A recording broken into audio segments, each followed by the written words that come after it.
Filhos queridos, povo amado de Deus, diante de nós se apresenta uma realidade. Que realidade é essa? A realidade de Jesus, o Cristo Rei do universo.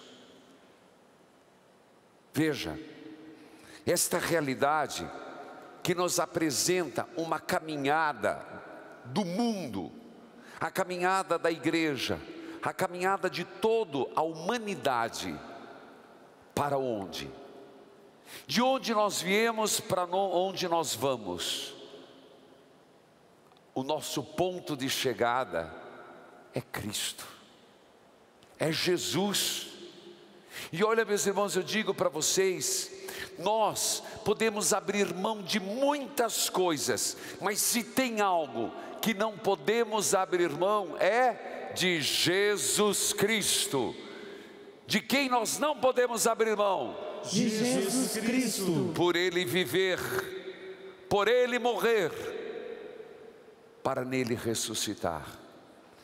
Isso é fundamental, meus irmãos, entendermos. Mas é impressionante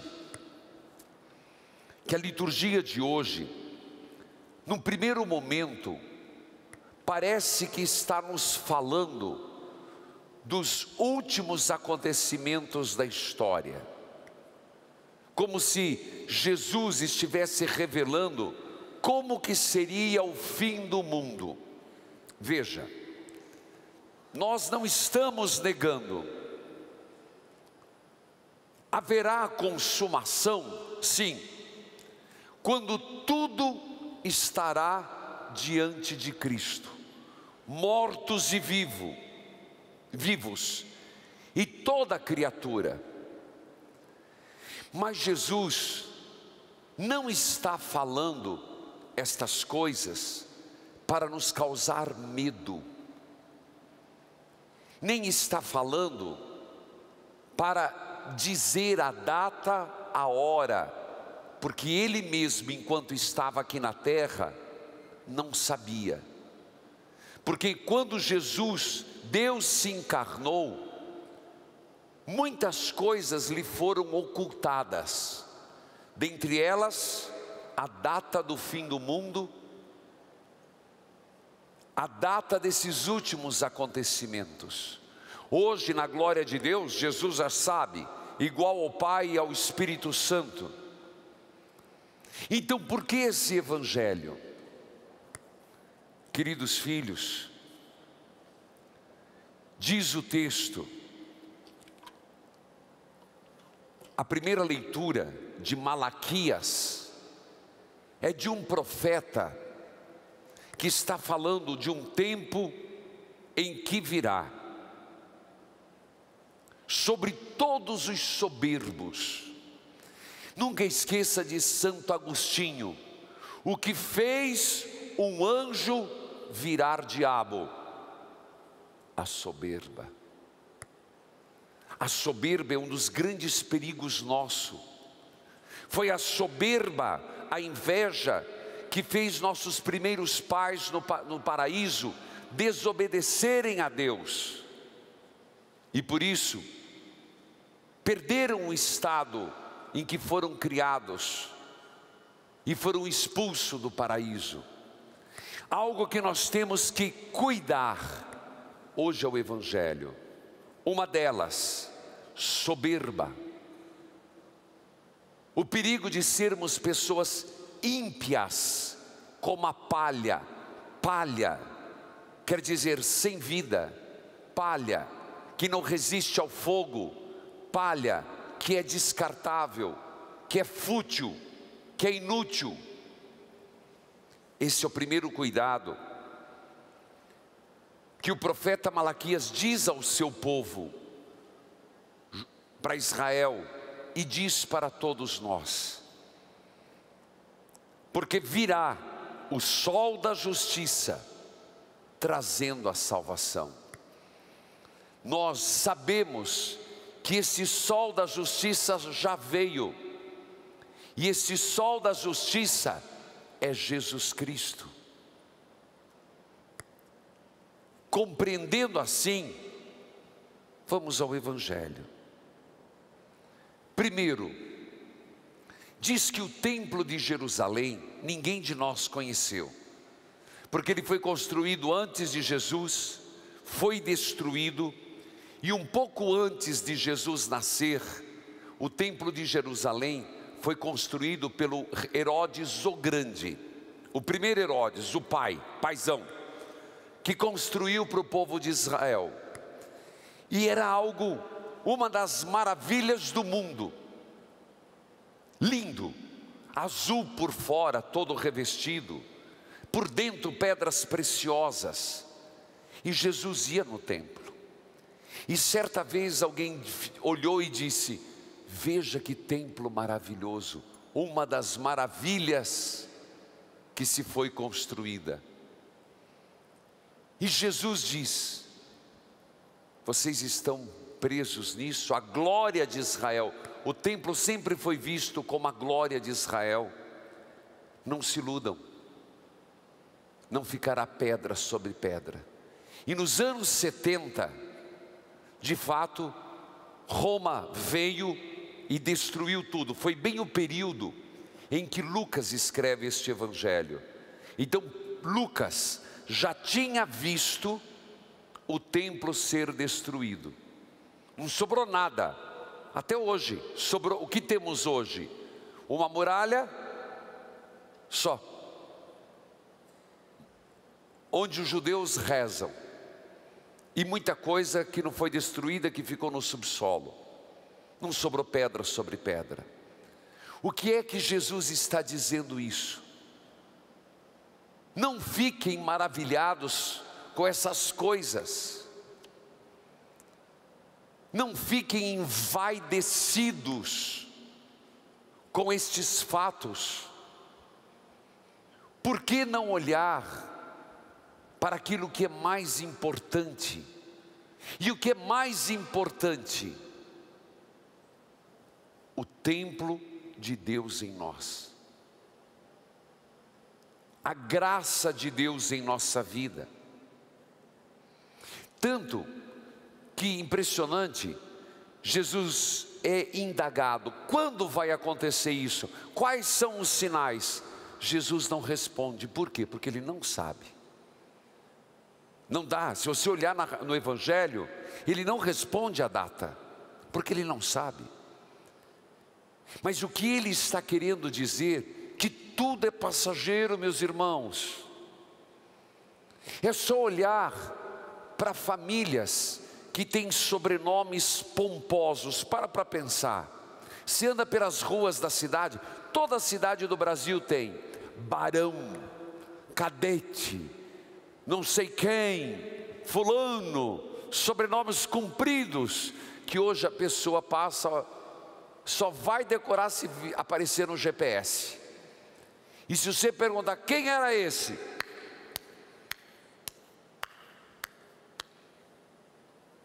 você vai, aqueles monumentos enormes, serve para quê? Família já morreu. Aqueles que valorizavam não valorizam mais, só serve para ficar pomba, para fazer caquinha. O que é importante? Essa é a reflexão de hoje. O que é valioso? Monumentos, sobrenomes, títulos. Depois Jesus faz outra exortação: cuidado, cuidado para não ser desenganados.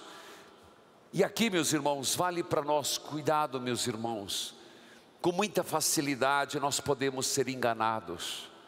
E aqui eu lhe digo algo como padre, que também busco. Não é só você que busca Deus, eu também busco. Cuidado para você não ser enganado. De que forma? Ser enganado por uma religião, uma prática religiosa, onde a gente vai sempre se adaptando à modernidade, e tem que ser moderno, tem que ser atual. O Evangelho não é atual. Ele pode se adaptar, mas existem pontos que são difíceis. E não pode, nem o Papa consegue mudar. Nós somos muito assim. Eu gosto de alguma coisa do Evangelho, muito bem. Se eu não gosto, a igreja está errada. Se não bate com a minha vida, a igreja tem que mudar. É ou não é assim? Cuidado para não ser desenganados.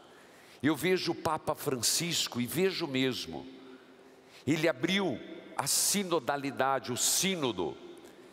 A igreja está vivendo uma pressão muito grande. Quem não acompanha, só torna o público uns aspectos. Esse anseio de ouvir, mas de um lado, a igreja holandesa, querendo coisas que não tem no Evangelho.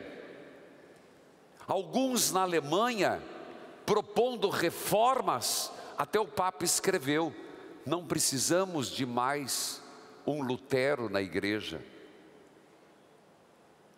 Católicos, ser cristão, ser católico, ser batizado, requerem algumas coisas. Escutar a palavra de Deus. Segundo, obedecer ao magistério da igreja. Nem tudo pode ser de acordo com o que eu quero e que a minha vida, o que eu tenho na minha vida. Sou eu que me adapto, sou eu que mudo, sou eu que vou vivendo com dificuldade aquilo que é proposta de Jesus Cristo. Senão nós seríamos discípulos de quem? Senão nós seríamos mestres do nosso próprio nariz. Sim, mestres da nossa própria cabeça, autocéfalos. E hoje é comum, eu não concordo com isso, eu fundo uma igreja. Eu brigo aqui, fundo uma igreja ali. Jesus já disse, cuidado para não ser desenganados. Então eu te pergunto, como que você faz para se manter fiel?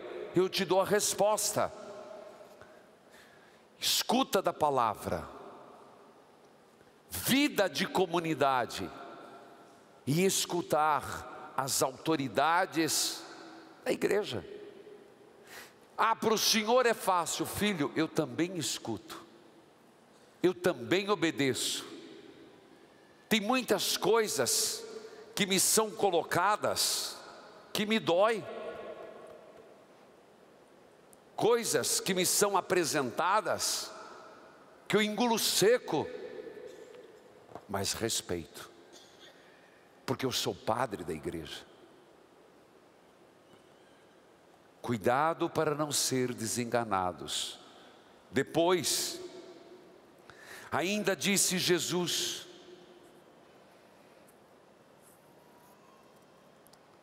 quando ouvirdes falar de guerras e revoluções, não fiqueis apavorados.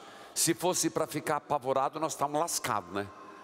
Era para arrancar os cabelos. Guerra é o que mais temos. Não temos uma guerra mundial, mas temos guerras fracionadas, revoluções, igreja perseguida. É que nós, aqui no Brasil, é uma pena que não temos essa noção, como a igreja está sendo perseguida no mundo. Padres, eucaristia violada, igrejas fechadas, procissões impedidas. Eu vejo essas notícias, gente, comece, e eu vou dizer para você, não para lhe causar mal, nunca sou de fazer isso, siga a igreja que sofre. Você segue muita coisa, siga nas redes sociais. Não é para ter medo, é para rezar, estar em comunhão. Mas aquilo que Jesus fala está acontecendo. Nós vivemos uma outra forma, a indiferença. Nós estamos vivendo um Brasil indiferente a Deus, indiferente à religião. Filhos queridos, vocês serão perseguidos e entregues pelos vossos pais, mas vós não perdereis um só fio de vossa cabeça. Não leve literalmente não, porque tem muita gente que já perdeu muito fio da cabeça. Está só o aeroporto. Mas é uma frase que era própria dos rabinos. É uma frase que Jesus usa, que era dos rabinos. O Senhor cuida de você em tudo. E a última frase, pelo tempo que me permite, é permanecendo firmes que vocês vão ganhar a vida. E aqui, eu digo assim, a gente não escolheu, cada um, a vida, ela veio. Tem muitas coisas que a gente erra e paga um preço. Há muitas coisas que se impõem em nossa vida. Porém, persevere firme no seguimento do Senhor. Permaneça firme com todos os problemas que você tem, com todas as dificuldades que você tem. Mesmo que vier o diabinho dizer, cede aqui, faz isso. Mesmo que você sofrer tentações, firme. Se você cair, levanta, firme. É isso que o Senhor está pedindo para mim e para você, para que nós não olhemos para o mundo e nos apavoremos, não olhemos por um caminho fácil e sigamos o caminho fácil, que não olhemos para a porta larga e sigamos a porta larga, não sejamos enganados e ludibriados, firmeza. E de repente, meus irmãos, aquilo que eu vejo sempre em todos os santos, quando a gente fala nos santos, eu falava esses dias, que eu vi muita santinha e muito santinho na terra, anônimos, e eu tenho certeza que você também. Muitas mulheres, homens, que nunca souberam ler e escrever, mas que se você olha para a vida dessas pessoas, elas exalam um perfume de santidade. Quem já viu isso? Eu já vi. E sabe qual o segredo dessas pessoas? Foram firmes na oração. Criticaram, chamaram de benzedeira, chamaram de doida, chamaram de doido, chamaram de beato, chamaram disso, chamaram daquilo. Firme, firme. Isso que eu quero dizer para vocês que estão aqui, para você que está acompanhando pelo rádio, pela TV. Segue teu caminho, dobre teu joelho, chore na presença do Senhor, comungue, confesse, reze o terço, chame o que te quiser. Só você e Deus, essa é a tua vitória. Filhos queridos, hoje também é Dia Mundial dos Pobres, o 6º dia, e apenas quero dizer algumas frases do Papa Francisco para hoje. O caso dos pobres não serve em retórica, é preciso arregaçar as mangas na prática da fé. O problema não é o dinheiro em si, mas as relações sociais. Não se trata de um comportamento assistencialista dos pobres, mas é necessário uma mudança de estrutura. E por fim, que esse Dia Mundial dos Pobres nos leve a fazer um exame de consciência, pessoal e comunitário, interrogando-nos se a pobreza do Cristo é a nossa fiel companheira de vida. É permanecendo firmes que ireis ganhar a vida. Amém.